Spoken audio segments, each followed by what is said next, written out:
मैं वैरागी कैसे बना। मैं बहुत खोजता हूँ कि मुझे त्याग और वैराग्य की प्रेरणा कब से मिली, मगर मुझे उसका समय भी याद नहीं आता और आज भी मेरे पास उसका पता नहीं है। फल मात्र है निश्चित। जैसा ही मुझे बचपन में होश आया, अन्य लड़कों से मेरा कदम कुछ दूसरी ओर था। जैसे जैसे दिन बीतते गए वैसे ही उनके साथ मेरे विचार भी बढ़ने लगे, काम और व्यवहार भी बढ़ते गए। जो चीज़ मेरी लगती थी वह विचारों के साथ साथ सबकी होती रही। मैं जो अपने को अपना मानता था वह बढ़ते बढ़ते सबका मानने लगा। मैं मानव मात्र का हूँ ऐसा स्वाभाविकता से लगने लगा। जो संप्रदाय मेरा मालूम होता था, विचार बढ़ जाने से वह व्याप्त हो गया और सबका संप्रदाय मेरा प्रतीत होने लगा। मैं जिनको अपने गुरु अपने माँ बाप मानता था, उनकी जगह अब सभी गुरु अपने हैं। सभी माँ बाप का मैं बेटा हूँ। सभी बेटे मेरे समान हैं, ऐसे कुछ बिना छोड़े और बिना कुछ पकड़े ही ख्याल होने लगा। यह तो जैसे नैसर्गिक क्रम से होता गया। मैं इसका शास्त्रीय क्रम अभी भी नहीं जानता हूँ कि मैं कैसे बढ़ा और किस साधना से बढ़ा। हाँ, वह एक साधन मेरे पास जरूर था कि जिस किसी ने मुझसे जो भी कहा उसका बोध मुझे बराबर हुआ और श्रद्धायुक्त भावना से उनका सुनते हुए आगे बढ़ने की मैंने कोशिश की। पर उसमें यही देखते गए कि ये सब साधन उनके हैं, उनके अनुभव के हैं। खुद अपने को कुछ उनसे और कुछ अपने मन से लेना पड़ेगा, यही धारणा बनती गई। अभी भी मैंने कुछ त्यागा नहीं। ख्याल में थोड़ा फर्क जरूर है। कपड़ा पहनता हूँ मगर कल कौन सा कपड़ा अपने पास है कभी ढूंढा ही नहीं। जो मिला सो पहन लिया। खाने पीने का भी यही तरीका है, जो मिल लिया खा लिया। जहाँ जगह मिली वहीं रहा और जिसने संभाला उसी का बना। जब लोग मुझे अपने अपने घर ले जाने को आपस में झगड़ा करने लगे, तब सबने तय किया कि तारीख वार दिन दिए जाएं, तारीख संभालने वाले भी मिले। मुझे दी हुई भेंट मैंने कभी पास नहीं रखी। किसी ने जेब में डाल दी तो याद नहीं रही। धोने में सैकड़ों नोटें भीग गईं, खराब हो गईं, फट गईं। बाद में पास के आदमियों ने उसे संभाला। जो भजन बनते गए वे जहां लिखे वहीं रह गए। जब जनता को ठीक लगा तब उन्हीं लोगों ने उसका संग्रह किया और फिर प्रकाशन मंडल बने। कुछ बातें अच्छी लगी तो जनता ने उनका भी संग्रह कर लिया। कुछ लोग प्रेमी बने, उनका एक मंडल बन गया और अब तक हजारों शाखाएं बन चुकी। लाखों भेंटें मिली, लाखों खर्च चले, समय बचा नहीं, अपना कुछ रहा नहीं। पास में खजाना नहीं पर खर्च करने को कम नहीं। जो मिले सो अपना, जो गाली दे सो भी अपना। यह सब जीवन के साथ बढ़ता ही गया। अनुभव बढ़ा, त्याग बढ़ा, वैराग बढ़ा, मगर बढ़ा कब और शुरू हुआ कब, इसका अंदाज नहीं पाया।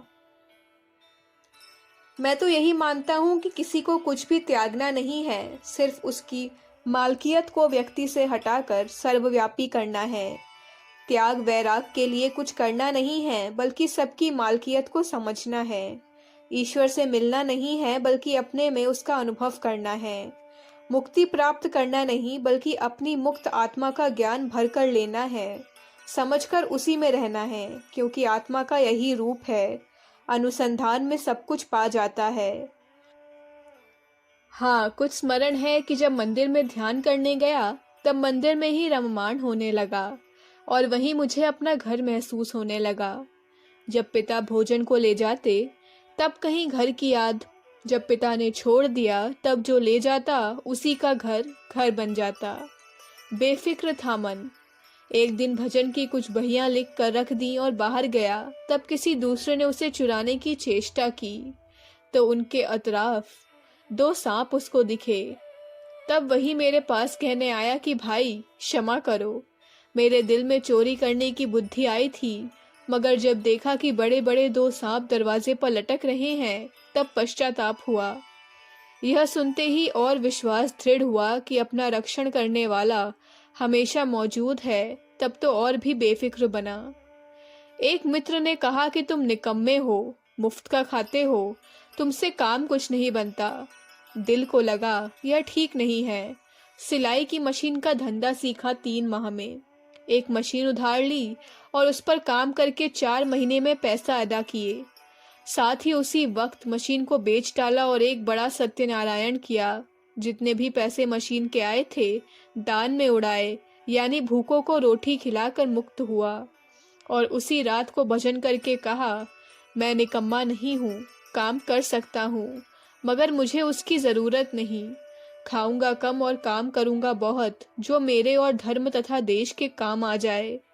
लोगों को विश्वास हुआ, फिर लोग ही मेरी फिक्र करने लगे। मुझे कुछ छोड़ने और पकड़ने की ज़रूरत ही नहीं पड़ी। मुझे कुछ याद होती है, एक सातली कोथली कर महाराज मेरे जन्म गांव में रहते थे। उन्हीं के पास मैं बचपन में रहता था। वे ही मुझे भजन सिखाते थे, सिर्फ मैं उनके पास बैठा करता था। बस एक रोज हाथ में एक तारी ली और गाने लगा। उन्होंने कहा, अब तुमको भजन ही करना होगा। बड़े अच्छे महात्मा थे, मुझे वहीं से भजन का चस्का लगा। जब मैं गुरु महाराज श्री समर्थ आडकोजी महाराज के समझाने के बाद जंगलों में भागा, तब मेरी वृत्ति कुछ पागल सी थी। मेरे बदन पर कपड़ा नहीं था, लंगोटी भी नहीं थी। एक नशा सा छाया हुआ था कि मैं आत्म साक्षात्कार कैसे करूंगा। रोता था, कभी पत्थरों से पूछता था, कभी झाड़ों के साथ बोलता था, तुम तो इसी में व्याप्त हो ना, तब बोलो मुझे साक्षात्कार कैसे होगा। कभी बादल से आंखें लगाता था, कभी शेरों की गुफाओं में घुसकर ध्यान करता था कि मेरा डर निकले और मैं अमर आत्मा का अभ्यास करूं। मगर यह सब स्वभाव था। कभी एक चित्त से एक भी साधन मैंने नहीं किया। चिंतन बहुत किया, चिंतन से ज्ञान हुआ, ज्ञान से अनासक्ति बढ़ी और उपासना, भजन से लोक सेवा बढ़ी। मगर वैराग का पता नहीं लगा कि मुझे वैराग कब से हुआ। एक कारण का पता चलता है कि जब मुझे मंदिर में ध्यान नहीं करने दिया, तब माता के कहने से जंगलों में बैठने का, नदियों के किनारे शंकर जी की रेणु मूर्ति बनाकर ध्यान करने का अभ्यास शुरू किया। संसार से उपराम होने का भाव तभी बताया गया, बढ़ता गया। यही सिर्फ याद है, मगर उसे वैराग्य कैसे कहूँ। वह तो मेरा हठ था, आग्रह था। जब मैंने बदन के कपड़ों को छोड़ा, तब तो मुझे याद ही नहीं आता था कि मैं नंगा नहाया हूँ या कपड़े पहने हुए हूँ। मेरा तो वह क्षण जैसे देह विसर्जन का था। या तो मैं मर जाऊं या कुछ मिलाऊं दर्शन पाऊं। यह तो लगन थी। इसे वैराग कैसे कहा जाए। तब वैराग की प्रेरणा का दिन या कारण कैसे समझा सकता। यही समझ लिया है मैंने कि बड़ी चीज के लिए छोटी चीजों की प्रीति छोड़ी, महान प्रकाश के लिए अल्पजीवी प्रलोभन छोड़े और सब मानव मेरे ऐसा समझने के लिए जाति, पंथ, पक्ष, धर्म आदि की सीमाएं छोड़ी। सर्वव्यापी आत्मा के दर्शन के लिए शरीर, इंद्रियां, मन आदि की आसक्ति छोड़ी और अब उसकी पूर्णावस्था में समाने के लिए सारी याद भी छोड़ने की तैयारी में हूँ।